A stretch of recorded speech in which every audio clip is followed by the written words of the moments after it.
Bueno, la idea de incorporar a Andrés a la expedición surgió, pues, bueno, surgió por parte de Raúl. Yo, Andrés, fíjate que es curioso porque conocía a su padre, es decir, había realizado expediciones con su padre, pero a él, pues, no lo conocía prácticamente, ¿no? Había visto de pequeño y eso, pero no lo conocía personalmente. Entonces Raúl, pues sí que a la hora de, cuando estamos preparando la expedición, pues dijo, pues podíamos incorporar a este chaval que es una persona fuerte, noble, maja, y yo creo que puede ser de buena ayuda en la expedición. Y bueno, pues dicho y hecho, quiero decir, yo confío en Raúl y él pues lo conocía bien y la verdad es que así ha sido. Es decir, es un chaval extraordinario y yo creo que a la vista está, ¿no?, de cómo se ha desarrollado la expedición. Lo más importante en una expedición no solo es tener personas que estén a la altura, tanto técnica como físicamente, sino también que estén a la altura de lo que va a pasar en la expedición. Es decir, son muchos días, son muchas situaciones difíciles, entonces las personas normalmente ahí interaccionan mucho entre ellas y mi experiencia lo que me dice es que sale lo mejor y lo peor de ellas, ¿no? Entonces, realmente, pues ahí, yo en toda mi experiencia tengo personas con las que iría al fin del mundo y los he conocido en expediciones, y luego también hay personas con las que no iría ni de aquí a la esquina, ¿no?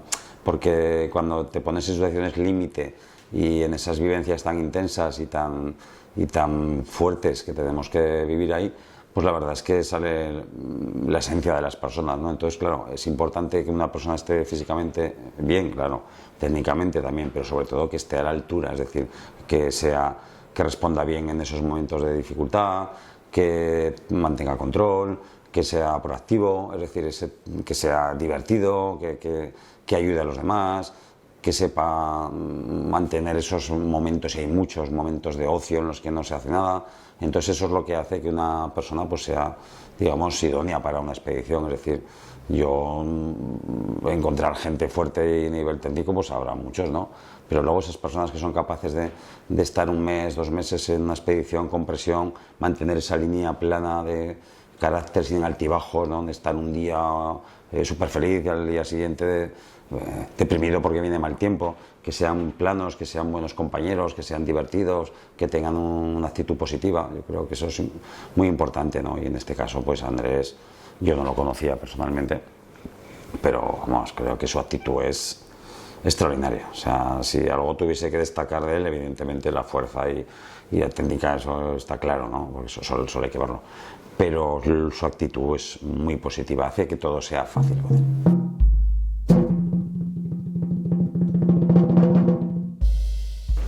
Bueno, pues momentos clave en la expedición, pues hay muchos, ¿no? Y en esta, pues como cualquier otra expedición, ha habido muchos momentos claves, pero por ejemplo uno de los momentos más importantes y donde fue un poco esa prueba, ¿no?, ese test para ver cómo era el carácter también de Andrés, ¿no?, en este caso, pues fue cuando Raúl se fue. Es decir, Raúl nos dejó porque volvía a España por motivos personales, volvía a España, y entonces pues se produjo esa situación que de pasar a ser las 3 personas, Raúl, Andrés y yo, pues pasamos a ser solo Andrés y yo, ¿no?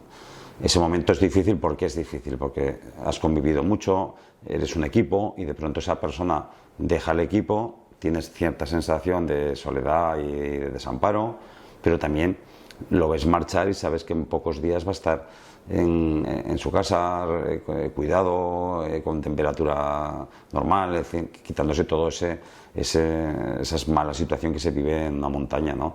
No te va a tener que saltar las grietas otra vez. Entonces, eso crea una situación difícil y en este caso, pues Andrés lo llevó muy bien, es decir, con actitud muy positiva. Reforzó al grupo, es decir, a los dos que quedábamos, fue consciente de que también teníamos a otras personas alrededor con los que habíamos hecho buena amistad, como los polacos, los valencianos, Santiago Quintero. Entonces realmente ahí fue muy positivo y hizo muy fácil esa transición, cuando ya te digo que es difícil, porque he visto a veces incluso personas dejar la expedición después de que se ha ido otro, pues porque no pueden, digamos, soportar eso de que ya ven esa vía de salida, ese volver a casa, y después de días de sufrimiento y días de estar en una situación más o menos precaria en un campo base, pues al final eso pesa mucho. La verdad es que con Andrés hemos tenido conexión, quiero decir, al final hemos luchado, hemos peleado codo con codo por una montaña que ha estado dura. Las condiciones de este año han sido duras, hemos subido hasta arriba, hemos disfrutado, hemos gozado, hemos reído, hemos llorado juntos. Bueno, yo creo que hemos hecho un buen equipo, ¿no? Y eso hay que seguir aprovechándolo. Al final, el proyecto de Lenin no es un proyecto aislado, no es una montaña aislada, sino que es una montaña que está dentro de lo que se llamaba o se conoce como el proyecto Leopardo de las Nieves, esos 5 o 7 miles de la antigua Unión Soviética que ahora están esparcidos en las repúblicas soviéticas que ya son independientes de la URSS, ¿no? Entonces, nuestra idea es continuar y claro que sí, por lo menos nosotros dos, es decir, si hay que incorporar a más gente, pues encantados de la vida, pero desde luego creo que el proyecto nos apetece a los dos, pues estamos en condiciones de poder realizarlo, incluso los dos solos, no nos haría falta nadie más, pero siempre serían bienvenidos más personas para montañas de más trabajo, por ejemplo, pues como para el Poveda o para el comunismo, que son montañas donde hay que trabajar más y un equipo más potente pues tiene más probabilidades. También es verdad que tenemos siempre la opción de juntarnos con personas que ya también deciden de otros países de ahí, ¿no? Entonces, tenemos ilusión por seguir, hay que trabajar. Ahora hay que trabajar mucho.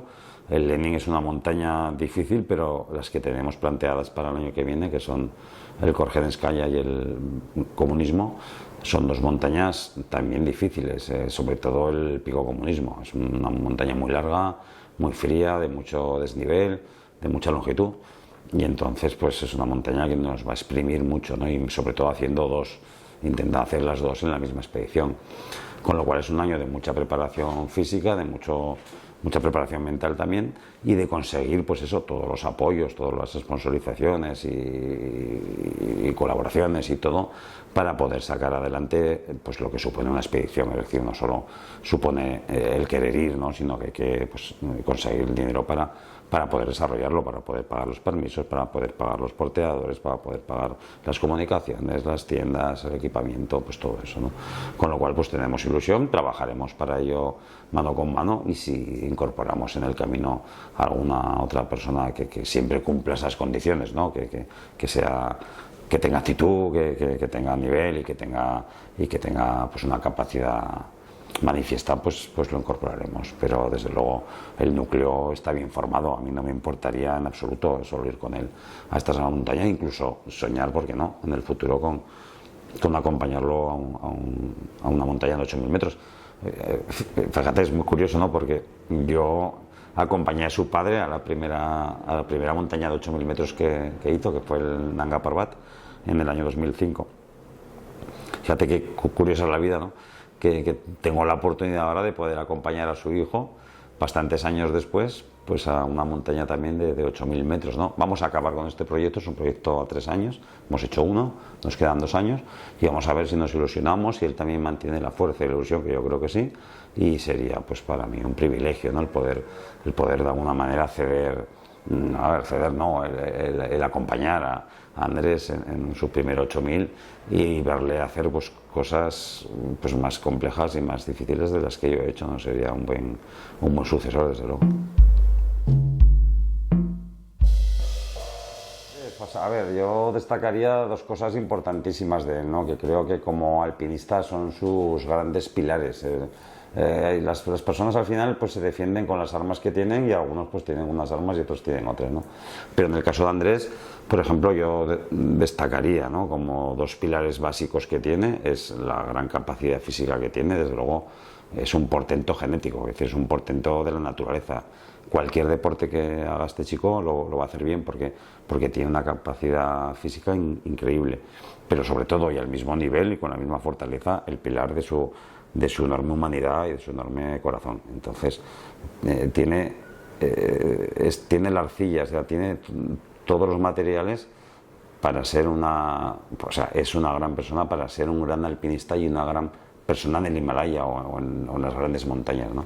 Entonces creo que es un valor descubierto que de alguna manera tenemos que apoyar, y que, dado su juventud también, pues tiene que hacer cosas y tendrá que hacer cosas en el alpinismo aragonés, porque le toca a él. Es decir, los demás ya hemos pasado por muchas etapas, llevamos 30 años subiendo grandes montañas y poco a poco pues tendremos que ir cediendo el paso, ¿no? Pues esta persona tiene los pilares básicos que yo hacía mucho que no los veía en esta tierra, y me refiero al contexto de Aragón, ¿no? En esta tierra de alguien que tiene muchas posibilidades de hacer y sacar adelante los proyectos que se proponga a alto nivel, porque sus cualidades técnicas también son grandes, ¿no? Entonces, bueno, una llamada también a que no dejemos escapar estos valores como hacemos siempre en esta tierra. Al final, en esta tierra siempre cuesta todo el doble o el triple, el cuádruple en cualquier parte. Pues no, miremos hacia adentro, tenemos cantera, tenemos chavales, y por 4 duros de apoyo pues nos pueden dar grandes alegrías en el mundo deportivo, que desgraciadamente creo que hacen falta en Aragón, porque en otros deportes pues no tenemos grandes alegrías, con lo cual para algo que tenemos, pues ojalá no miremos hacia otro lado y miremos hacia donde tenemos que mirar y sacar adelante estos valores que son el futuro y tienen que hacer que el deporte en Aragón siga adelante. Si no hacemos esta inversión, nos iremos a la ruina deportivamente hablando.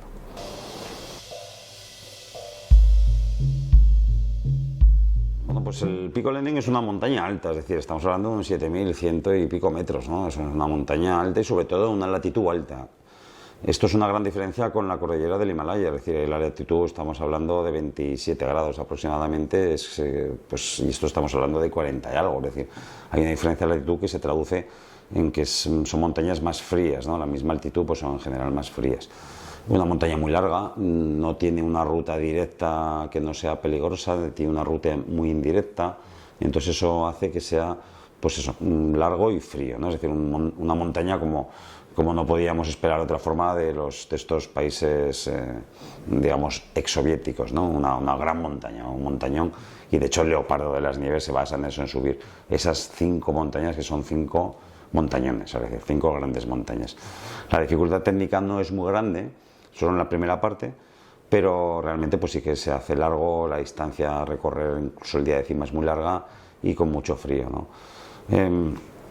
Yo recuerdo que cuando nos levantamos del último campo ya para atacar la cima con Andrés, pues era una mañana muy fría. Andrés nunca había estado a esa altitud, ¿no? Entonces no tenía muy claro si eso era normal. Yo ya le dije, bueno, vamos a esperar a ver cómo se desarrollan las cosas porque está haciendo demasiado frío, ¿no? Empezamos a tener los pies y las manos muy frías.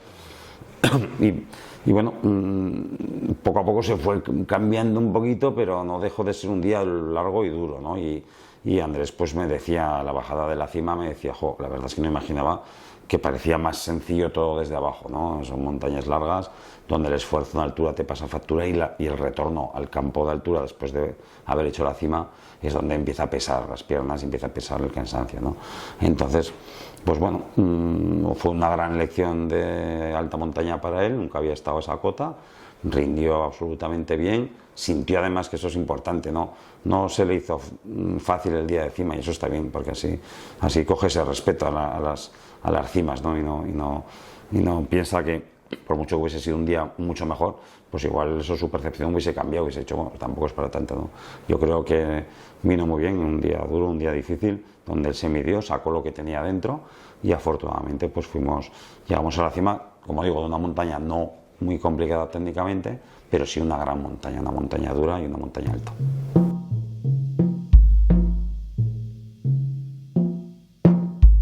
Las grandes montañas, y cuando me refiero a grandes montañas me refiero a esas montañas de 7 o 8.000 metros, no es un reino hecho para el ser humano, es decir, es un lugar donde de hecho no podríamos vivir ninguno de nosotros ahora, ni unas horas, ni unos minutos, ¿no? Con mucho esfuerzo y acostumbrando al cuerpo a la altura poco a poco, algunos organismos consiguen poder desarrollar actividad en esas cotas, ¿no? ¿Cuál es la motivación real entonces para pasar, digamos, toda esa fase de aclimatación, de acomodación a la altura, de dolores de cabeza, de sentirse mal, de ver que no tienes fuerzas? Bueno, pues en el fondo es como un peaje que hay que pagar para entrar en esa autovía, ¿no? Por decirlo de alguna manera, en esa autovía de las grandes montañas, ser capaz de estar ahí a 7.000 metros viendo por debajo todas las montañas, cabalgando esas aristas, esos espolones extraordinarios, viendo cómo todo acaba ahí en lo más alto, viendo los valles como si fueran pequeñas carreteras. Para llegar a esa cota de gran altura al final hay que pagar ese peaje, ¿no? Unos organismos lo pagan con más precio y otros menos, ¿no? Hay gente que aclimata muy bien, hay gente que aclimata peor y le cuesta, y otros directamente no pueden aclimatar ni lo harán nunca, no es una cuestión genética, es una cuestión que no depende de lo fuerte que estés ni de lo entrenado. Entonces cuando alguien se acerca a ese mundo y consigue traspasar ese umbral, consigue traspasar esas fronteras y llegar a ese mundo que se le abre delante de los ojos, pues se siente afortunado, porque es un alpinista que afortunadamente aclimata bien y tiene la puerta abierta a esos viajes a la gran altura, que no se consiguen entrenando, no se consiguen de ninguna otra forma. Es una cuestión de suerte. Por eso, cuando se tiene esa suerte, el poder traspasar ese umbral y ir a esas montañas, pues creo que para cualquier alpinista que le guste la alta montaña, pues es una suerte.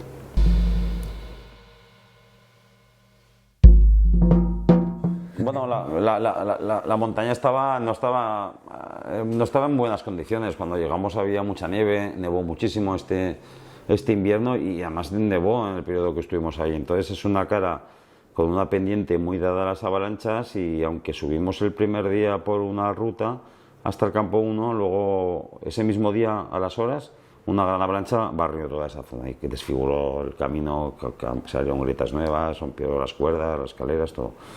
Entonces, bueno, es un momento que yo creo que importante, no porque Andrés dijera, jo, no, es que Andrés también tiene que aprender que esas grandes montañas son así, que te dan un zarpazo y te borran, ¿no? Entonces creo que para él fue un toque de atención de decir, ojo, no hemos venido aquí a dar un paseo, ¿no? Que aquí te puedes quedar. Entonces, pues ese ir aprendiendo también cuando subir, cuando no. Yo le dije, mira, lo que tenemos que hacer es dejar pasar tantos días, ¿no? Pero es que hay gente que va a ir antes, bueno, pues que vayan antes, pero nosotros vamos a dejar pasar estos días para que asiente. Si tiene que caer alguna otra colada, que caiga.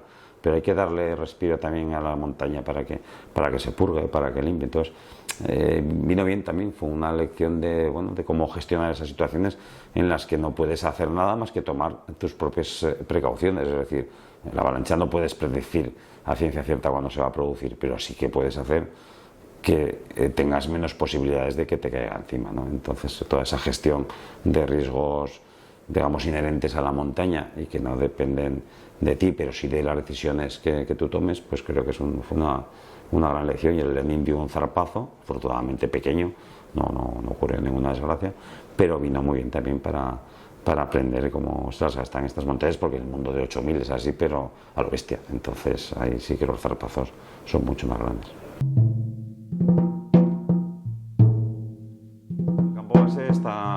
Está instalado, es un campo base instalado, es decir, no lo instalamos como habitualmente hacemos nosotros en las montañas, que llevamos nuestro cocinero, nuestras tiendas y nos organizamos. Un campo base en que ya está instalada la cocina común para todos, el comedor común, y las tiendas individuales están puestas. Entonces la gestión de ese campo base la lleva una empresa de ahí, que lo hace bien. La verdad es que los servicios son buenos.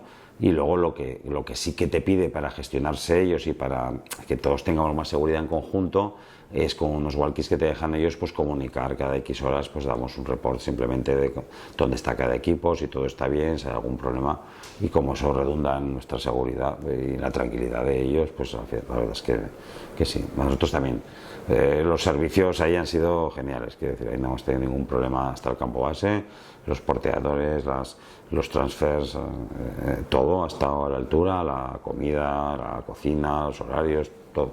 Entonces, pues por lo menos esa parte, que a veces es complicada logísticamente llevarla a cabo, es algo que te quitas y te permite concentrarte más en la parte de la montaña.